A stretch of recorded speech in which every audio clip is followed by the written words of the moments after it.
महापुराणाच्या चतुर्थ स्कंदाला आपण सुरुवात करणार आहे.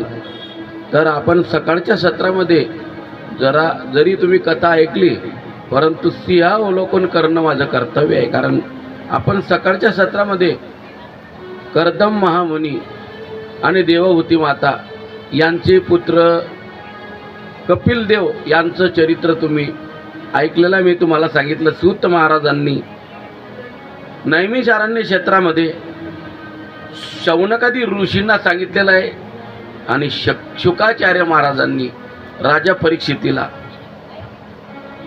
आणि मैत्रेय मुनींनी विदुर काकाला ही संपूर्ण कथानक सांगितलेलं आहे. आता या चतुर्थ स्कंदामध्ये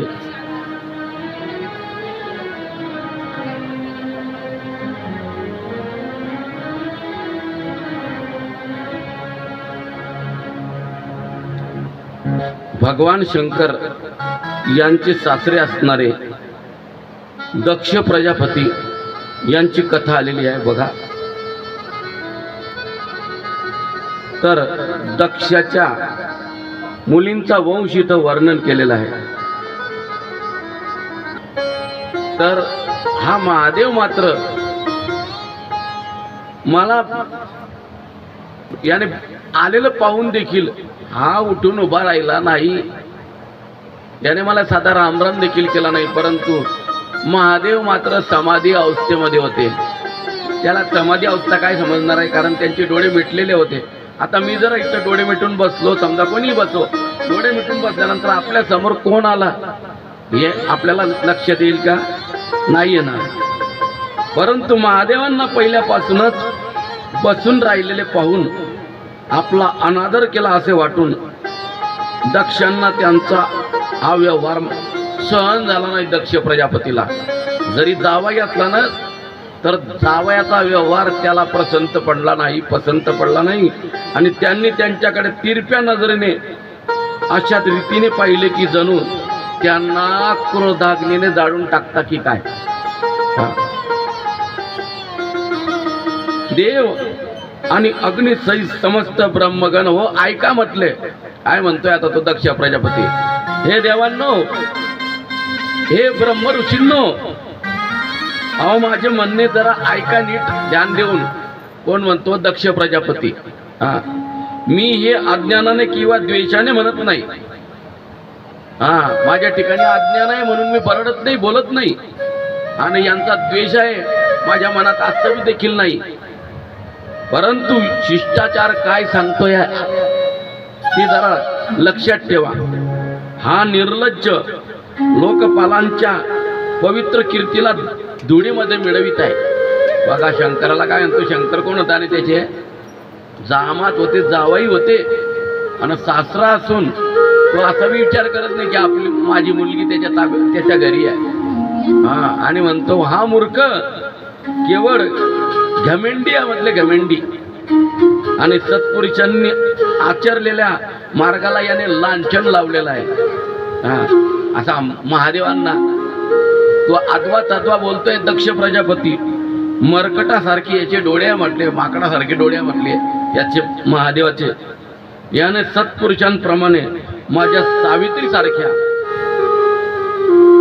मृगनयना पवित्र कन्येचे आणि अग्नी आणि ब्राह्मणांच्या समक्ष पाणी ग्रहण केले होते. त्यामुळे हा मला पुत्रा समान आहे. बघा, जावई जो असतो ना आपल्या पुत्राच्या समान असतो, म्हणून जावयाचा देखील उद्धार व्हावा, आपल्या जावयाने देखील सासऱ्याचा देखील उद्धार व्हावा. हे जावयाच्या ठिकाणी काय असावी? तरमड असावी, तडमड. त्यामुळे हा मला पुत्रा समान आहे, महादेव माझ्या पुत्रा समान आहे, असं तो दक्ष प्रजापती म्हणतो. याने उठून उभे राहून मला प्रणाम करायला पाहिजे होतं, पण याने मला प्रणाम तर केलाच नाही, परंतु साधा उभा राहून माझा सत्कार देखील केला नाही. परंतु याने वाणीने सुद्धा माझा सत्कार केला नाही. शूद्राला जसे वेद शिकवावेत त्याप्रमाणे मी इच्छा नसतानाही, माझ्या मनाची इच्छा नव्हती की माझी कन्या सती याला द्यावी महादेवाला, परंतु केवळ माझे पिता श्री ब्रह्मदेव आणि श्री हरी विष्णू यांच्या सांगण्यावरून माझी गोरटी कन्या ती सती मी या महादेवाला दिली. हा तर सत्कर्मे न करणारा महादेव, नेहमी अपवित्र राहणारा, स्मशानामध्ये राहणारा, अंगाला चितेचं भस्म लावणारा. चिता भस्म म्हणजे प्रेतांचं जे राख असते ते आपल्या अंगाला फासणारा हा महादेव. आणि घमेंडखोर आणि धर्माची मर्यादा ओलांडणारा असा तो आदवा तद्वा शब्दामध्ये महादेवाला बोलतोय. पण आता बघा, जर समजा आता अलीकडे अशी गोष्ट घडली असती, सासरा जर इतका तोंड चालवला असता, जावयाला इथला बोलला असता, तर जावयाने काय केलं असतं? काय झालं असतं सांगा बरं? आता कलियुगामध्ये जर असतं सासरा आणि जावयाची फॅटिंगच झाली असती. तुम्हाला म्हणून महाराज काही बी सांगता का जवाई कसं, जवायला सासरा कसं काय मारीन, सासऱ्याला जवाई कसं काय मारीन? माझ्या डोळ्याने बघितलंय मी, सासरा आणि जवायची कुस्ती बघितली आहे. कारण काय होऊ शकत नाही जगामध्ये, सांगता येत नाही. सासऱ्याच्या मनाच्या विरुद्ध लग्न झालं आणि त्याला नापसंत होतं आणि जावई समोर आला, त्याला वाटलं की आता आपलं लग्न तर होऊन गेलं आहे, सासऱ्यानं येतात ते धरला ना उतार की उपट, अशी परिस्थिती. कारण मनाच्या विरुद्ध झालं तर काही नाही होत. पर महादेव होते ते शांत मूर्ती. हा इतका बोलला पण महादेवांनी एक देखील शब्द तोंडातून काढला नाही. ते काही आताचे जावई नव्हते. हा भयंकर स्मशानामध्ये भूतांच्या सोबत राहतो आणि वेड्याप्रमाणे नग्न राहतो. डोक्यावरील केस अस्ताव्यस्त असता आणि कधी रडतो तर कधी असतो. नागडा उघडा भटकत राहतो. काय म्हणतो दक्ष प्रजापती? नागडाने उघडा भटकतो आणि हा महादेव. याने सर्व शरीरावर चितेवरील अपवित्र भस्म लावलेले आहे आणि आपल्या गळ्यामध्ये मुंडांच्या माळा धारण केलेल्या आहे. प्रत्यक्षात याचं नाव शिव आहे, मात्र हा मात्र अशिव आहे. कसा आहे? याचं नाव शिव आहे पण हा आहे कसा? शिव आहे, म्हणजे अपवित्र आहे असं त्याचं म्हणायचं आहे. भूत प्रेत पिशाच याच्या सोबत राहत असतात.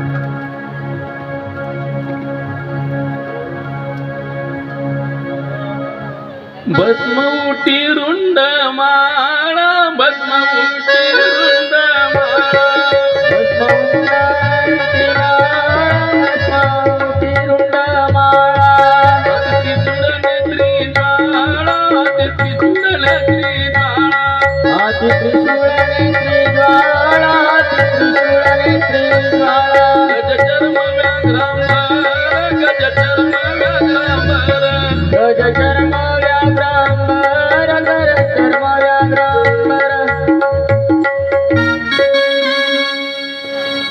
भस्म उटी रुंडमाळा, हाती त्रिशूळ नेत्री ज्वाळा, गज चर्म व्याघ्रांबर, गळा शोभे वासुकी हार.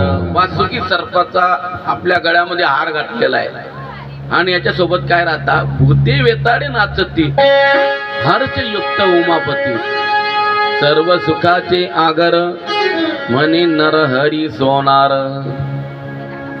हर हर हर जगदीश्वराय देवा, सर्वेश्वराय शिव शंकरा.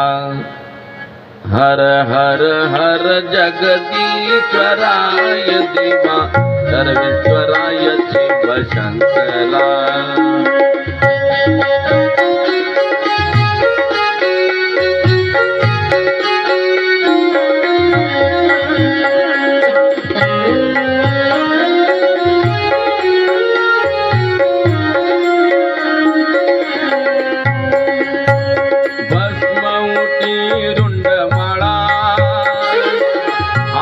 त्रिशूळ नेत्री ज्वाळा,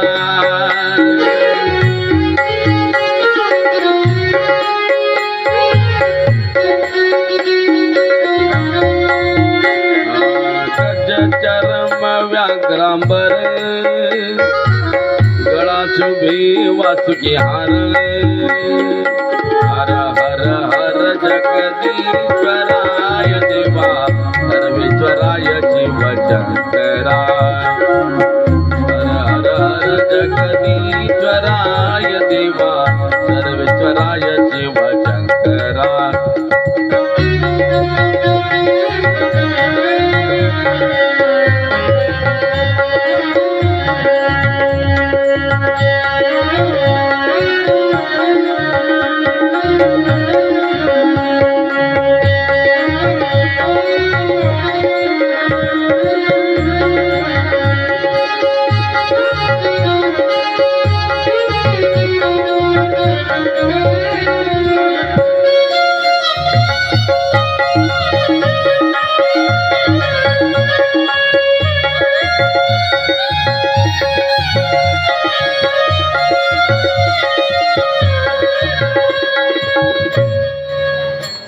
बघा, भूतांचा मेळा याच्या सोबत असतो. याचे गण कोण आहे? प्रथम गण याचे भूत आणि वेताळ या सर्वेश्वर महादेवांच्या सोबत असतात. बघा आता तो काय म्हणतो, दक्ष. दक्ष म्हणाला, हा महादेव देवांमध्ये अत्यंत अधम आहे. सर्व देवांमध्ये कसा आहे? अधम आहे. देवाला, महादेवाला अधम म्हणतो. आता याला इंद्र, उपेंद्र इत्यादी देवतांच्या बरोबरीने यज्ञामधला भाग न मिळो. बघा काय म्हणतो, या यज्ञामध्ये याला इंद्र आणि उपेंद्र जे आहे ना देव, त्यांच्यामध्ये या महादेवाला यज्ञामध्ये भाग मिळणार नाही, न मिळो म्हणतोय. हे विदुरा, मैत्रेय मुनी म्हणतात, मुख्य सभासदांनी त्या दक्षाला असं करण्याकरता त्याला विरोध केला. बोलू नको बाबा, असं म्हणू नको, देवाला, महादेवाला असं म्हणू नको की यज्ञामध्ये भाग मिळणार नाही. परंतु मनाई करून देखील देवांनी त्याला, ऋषींनी त्याला मनाई करून देखील तो बोलूनच गेला. तरी महादेवांना त्याने शाप देऊन टाकला. बघा रागाने, बघा रागाच्या भरामध्ये त्या सभेच्या बाहेर पडून आपल्या घरी निघून गेला. महादेवांना शाप देऊन निघून गेला तो. महादेव तरी देखील बोलले नाही. श्री शंकरांच्या गणांमध्ये अग्रगण्य असणाऱ्या नंदीश्वराला जेव्हा दक्षाने शाप दिलेल्या, दक्षाने शाप दिला महादेवांना, हे जेवढ्याला नंदीला समजलं, कळलं, त्यावेळेला मात्र तेव्हा नंदीला देखील राग आला. तो संतापला नंदी, त्याला राग आला. महादेव तर बोलले नाही, पण नंदी मात्र बोलल्याशिवाय राहिला नाही. आणि तो नंदी त्याच्या शब्दाला, त्याच्या दुर्वचनांना ज्या ब्राह्मणांनी मान्यता दिली त्या ब्राह्मणांना देखील नंदीने शाप देऊन टाकला.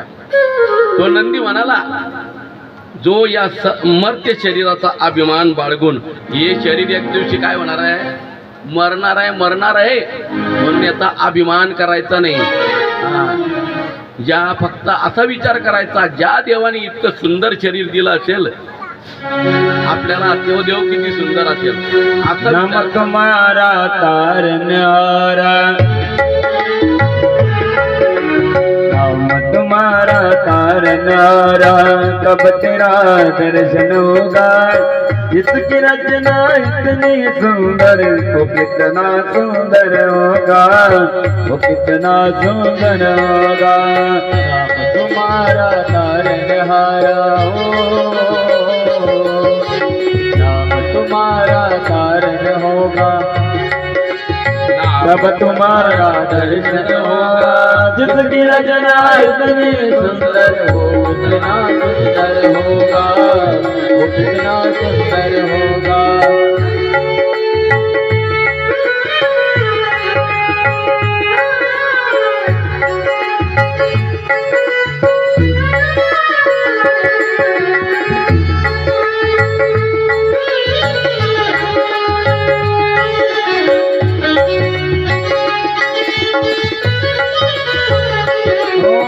दीन दयाल दया के सागर, जग में नाम तुम्हारा है। तुम बिन मेरे कृष्ण प्रभु कोई नहीं हमारा है। तुम बिन मेरे कृष्ण प्रभु कोई हमारा नहीं। भव से बेड़ा पार करे तो, भव से बेड़ा पार करे दो, दर्शन होगा। जिसकी रचना इतनी सुंदर, वो कितना सुंदर होगा, वो कितना सुंदर होगा। नाम तुम्हारा तारनहारा, कब तेरा दर्शन होगा। जिसकी रचना इतनी सुंदर, वो कितना सुंदर होगा, वो कितना सुंदर होगा, वो कितना सुंदर होगा।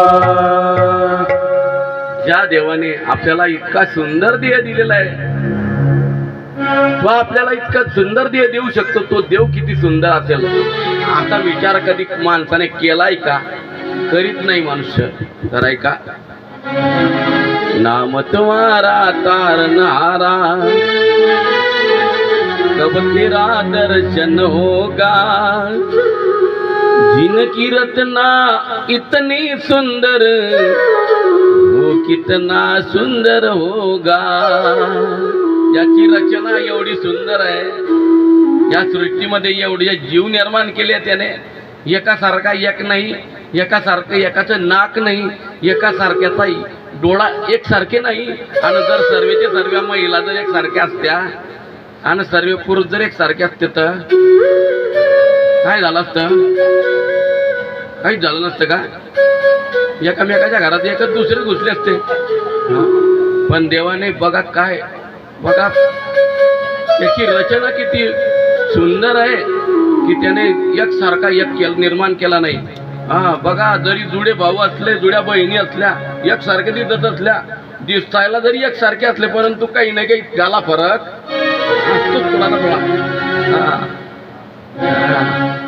याला भगवान परमात्मा म्हणतात. देवाची रचना इतकी सुंदर आहे. म्हणून जो देवाचा द्वेष करतो, देवाच्या कथेचा द्वेष करतो, बघा त्या माणसासारखा अधम, त्याच्यासारखा दृष्ट कोणीच नाही. कारण देवाची कथा म्हणजे कथा सुख करी, कथा मुक्त करी, कथा याची बरी विठोबाची. कारण कथा ही माणसाला तारणारी आहे, त्याचा उद्धार करणारी आहे. जो या मर्त्य शरीराचा त्याग करतो, मरणारा ये शरीर, आणि त्याचा अभिमान धारण करून देवाचा द्वेष करतो, देवाच्या भक्ताचा द्वेष करतो. अरे तो भक्त तर काही बोलत नाही, परंतु भगवान परमात्म्याच्या मनामध्ये आल्यानंतर आपलं पुण्य संपलं म्हणजे भगवान परमात्मा आपल्याला गंडांतर लावल्याशिवाय राहणार नाही. म्हणून अभिमान धारण करून बाळगून कोणाचाही द्रोह न करणाऱ्या भगवान शंकरांचा द्वेष करतो तो भेदबुद्धीचा मूर्ख दक्ष. तो बघा तत्वज्ञानापासून विन्मुख होईल, म्हणजे तत्वज्ञानाची त्याला प्राप्ती होणार नाही. आणि लवकरात लवकर त्याच्या तोंडावर आहे ना, त्याच्या या धडावर बोकडाचं मुख लागेल. म्हणजे त्याचं पहिलं जे मुख आहे माणसाचं ते उडाल्याशिवाय त्याला बोकडाचं मुख लागेल का? मग आता म्हणजे त्याचं याचा अर्थ नंदीने दिलेला शाप त्याचं मुंडकं उडणार आहे. असा शाप देऊन नंदी तिथून निघून गेलेला आहे. नंदीने अशा प्रकारे पुन्हा ब्राह्मणांना देखील शाप दिला. कारण तो दक्ष बोलला ना, दक्षाच्या शब्दांना ज्या ब्राह्मणांनी मान्यता दिली, आणि काही काही माणसांना अशी चराव असते अशी त्यावेळेला काही एक दोन अशा एक ब्राह्मण असा करत होता. ज्यावेळेला शंकराला ज्यावेळेला शाप दिला ना, त्यावेळेला एक ब्राह्मण काय काहीला सराव असते, मुशी जास्ती मोठी बी नसली तर अशी करतात, अशी वाकवतात येईल तलवारसारखी. तर त्यावेळेला एका ब्राह्मणाने अशी मुश वाकडी केली होती आणि एकाने दात ताणले होते, हसला होता. म्हणून जास्ती हसणं मी बरोबर नाही बरं. हां, बघा त्याची काय गत्या झाली तर. हां, पुढे त्या नंदीने असा शाप दिला ब्राह्मणांना की कलियुगामध्ये पुढे ब्राह्मण लोक भक्ष्याचा विचार सोडून केवळ पोट भरण्यासाठीच विद्या ग्रहण करतील आणि अभक्ष्य भक्षण करतील. अभक्ष्य म्हणजे आता जास्ती काही तुम्हाला सांगत नाही. हां, विद्या आणि तप आणि व्रताधिकांचा आश्रय घेऊन तसेच धन शरीर आणि इंद्रियांच्या सुखालाच सुख मानून त्यांचे गुलाम होऊन जगात ते भिक्षुकाच्या रूपाने भीक मागत भटकत राहतील. कोणी शाप दिला ब्राह्मणांना? नंदीने भगवान महादेवाच्या वाहनाने. हां, कशामुळे दिला? कारण त्यांनी त्या दक्ष प्रजापतीच्या बोलण्याला अनुमोदन दिलं म्हणून. त्यांनी जर विरोध केला असता त्यावेळेला तर त्यांना शाप दिला नसता. पण त्यांनी त्या दक्ष प्रजापतीच्या शब्दांना मान्यता दिली. नंदीने अशा प्रकारे ब्राह्मण कुलाला दिलेला शाप ऐकून भृगूंनी त्याला दुस्तर प्रतिशाप दिला. आता भृगू म्हणजे ब्राह्मण. आता भृगू ऋषींनी त्या नंदीला देखील शाप दिला, म्हणजे भगवान शंकराच्या गणांना देखील शाप दिला. जे लोक शैवपंथी आहेत आणि जे त्यांचे अनुयायी आहेत ते सत्शास्त्राच्या विरुद्ध आचरण करतील आणि पाखंडी होतील, असा त्याने भृगू ऋषीने शाप दिला. असे एकामेकाला शाप देऊन नंदी आणि भृगू ऋषी हे तर मोकळे झाले. आणि नंतर मग मैत्रेय मुनी म्हणतात, विदुरा, भृगू ऋषींनी असा शाप दिल्यामुळे भगवान शंकर काहीसे खिन्न झाले, त्यांना वाईट वाटू लागलं. भृगू ऋषींनी देखील शाप द्यावा. आणि ते खिन्न झाले आणि आपल्या अनुयायांसहित भगवान महादेव तिथून निघून गेले. आता तिथं जर दुसरा असताना त्यांना जर तिसरा डोळा उघडला असता तर महादेव तिसरा डोळा उघडल्यानंतर काय करता माहिती आहे तुम्हाला? समोरच्याला जाडूनच टाकता. परंतु जोपर्यंत शांत आहे तोपर्यंत शांत आहे भगवान. आणि एकदा जर त्यांना माणसाने तापवलं, कामदेवाने तापवलं होतं, कामदेवाला काय केलं? जाडूनच टाकला, भस्मच करून टाकला होता. मग आता या यज्ञामध्ये त्यांनी शाप देऊन ते मोकळे झाले. काही दिवस गेल्यानंतर या दक्षाने अजून पुन्हा एक यज्ञ करायचा मनामध्ये आणलेला आहे आणि तो दक्षाने यज्ञाचं आयोजन केलेलं आहे. बघा, त्या यज्ञामध्ये ब्रह्मदेवाला देखील आमंत्रण दिलं, चंद्राला दिलं, इंद्राला दिलं, विष्णूला दिलं. लक्ष्मी सहित या म्हणे, पत्न्यांना घेऊन या म्हणे यज्ञ करता. सर्वांना आमंत्रण दिलेलं आहे, ऋषीमुनींना, देवांना. परंतु जावयाला मात्र पत्रिका दिली नाही. जसा आपल्या सप्ताहाचं आयोजन केलेलं आहे आमच्या हरिभक्त परायण आमच्या श्रीमती सुलभाताईंनी, सुलभा सुभाष चौधरी आणि आमच्या हरिभक्त परायण दीपक सुभाष चौधरी आणि आमचा चिरंजीव योक्षित दीपक चौधरी आणि त्यांचा समस्त चौधरी परिवार यांनी या श्रीमद भागवत कथेचं आयोजन केलेलं आहे ना, तसं त्या पद्धतीने त्याने देखील दक्ष प्रजापतीने यज्ञाचं आयोजन केलं. परंतु जावयाला मात्र पत्रिका दिली नाही. सर्वांना पत्रिका दिलं, आमंत्रण दिलं, परंतु नेमका जावयाला ना आणि मुलीला दिलं नाही. कशामुळे? कारण मुलीवर त्याचं प्रेम होतं, परंतु जावयाच्यामुळे ती भगवान शंकरांची पत्नी होती, महादेवांची पत्नी होती, म्हणून तिच्यावर जरी प्रेम असलं परंतु महादेवांना आणि सतीला त्यांनी आमंत्रण दिलं नाही. मग आता यज्ञाचा दिवस ठरलेला आहे आणि यज्ञाकरता सर्व देव बघा त्यांच्या पत्न्या, ब्रह्मदेवाची सावित्री आणि भगवान विष्णूची लक्ष्मी, इंद्राची शची बघा, ज्यांचं जसं वाहन होतं डबल सीट बसले ते, कोणाची ती आता ते निघालेली आहे ते लुना, जसं जसं त्याचं वाहन आहे, कोणाची बुलेट, कोणाची ते अर्ध पेट्रोल अर्ध राखेल, गाव जागरण करत तू गाडी पडवत जातो तशी, तसं त्याचं वाहन होतं तसं तसे गेले ते. परंतु महादेवांच्या अंगणा बघा, महादेवांचा कैलास पर्वत आणि तिथे ही सती माता होती. सती मातेला बघितल्यानंतर लक्ष्मीने सावित्रीने त्यांचे विमान खाली उतरवले आणि म्हटले, कागताई लक्ष्मी आपले सती, म्हटले तू चलत नाही, म्हटले कुठं, म्हणे तुझे पिताश्री. अगं म्हटले दक्ष प्रजापतींनी यज्ञ, भला मोठा यज्ञ आहे म्हटले त्यांच्याकडे, आणि तू तर त्यांची कन्या आहे म्हटले. मग असं कुठं असतं का म्हटले, कन्येला आणि जावयाला बाप आमंत्रण देणार नाही. त्यावेळेला तिला देखील वाटलं, आणि त्या लक्ष्मी माता आणि सावित्री काय म्हणते, म्हटले कदाचित एखाद्या माणसाजवळ पत्रिका दिली असेल म्हणे, आणि ती पत्रिका आहे ना त्या माणसाने बांडीस पूर्वी बांडीस घालत होतो लोक, ते बांडीसाच्या खिच्यामध्ये ठेवली असेल म्हणे त्यांनी पत्रिका, आणि त्याने ते बांडीस घरी काढलं असेल दुसऱ्या दिवशी, आणि ते धुण्याकरता त्याने टाकलं असेल पाण्यामध्ये भिजू घातल्यानंतर बांडीस, त्याच्यामध्ये पत्रिका असेल ना, ती पत्रिका काय झाली असेल, आता पाण्यामध्ये जर बांडीस टाकलं त्याच्यामध्ये पत्रिका खिशात काय झाली असेल ती पत्रिका.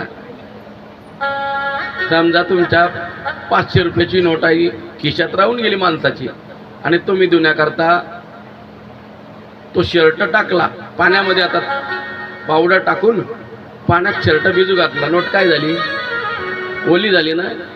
हां, तसे म्हटले त्या धुतली गेली अशी कमीत कमी त्या, म्हणून तुम्हाला पत्रिका मिळाली नाही. परंतु तुझे तर स्वतःचे ते बाप आहे ना म्हटले, म्हणून तुला आमंत्रण देणार नाही असं होणारच नाही म्हटले जावयाला आणि मुलीला, म्हणून तू चल म्हटले अगं ताई तुम्ही जा म्हटले, मी माझ्या पतिदेवांची काय घेते, आज्ञा घेते, अनुमती घेते, कारण माझे पती जर मला अनुमोदन देतील, मला आज्ञा देतील, तर मी माझ्या पिताश्रींकडे यज्ञाकरता जाईल म्हटले. आणि बघा ती पार्वती माता, आपली सती माता, तिचा त्यावेळेला सती नाव होतं, तर ती सती माता बोलते भगवान शंकरांना, का हो म्हटले, अहो स्वामी, अहो देवादिदेव महादेव, म्हटले माझे पिताश्री दक्ष प्रजापती यांच्याकडे भला मोठा यज्ञ आहे, आणि आता मुलीला तिथं बापाने जरी आपल्याला पत्रिका दिली नसेल कदाचित, परंतु आपल्या बापाकडे जाण्याकरता मुलीला काही पत्रिका लागत नाही, तिचा हक्क असतो, म्हणून तुम्ही चला ना म्हटले. म्हणे मी तुमची सफारी, आपल्या लग्नामधली जी सफारी आहे ना लग्न लावण्याची, ती घेऊ का म्हणे. आता त्यांनी कोणती सफारी घातली होती लग्नामध्ये, तुम्हाला तर माहिती आहे महादेवांचा अवतार कसा आहे. हां,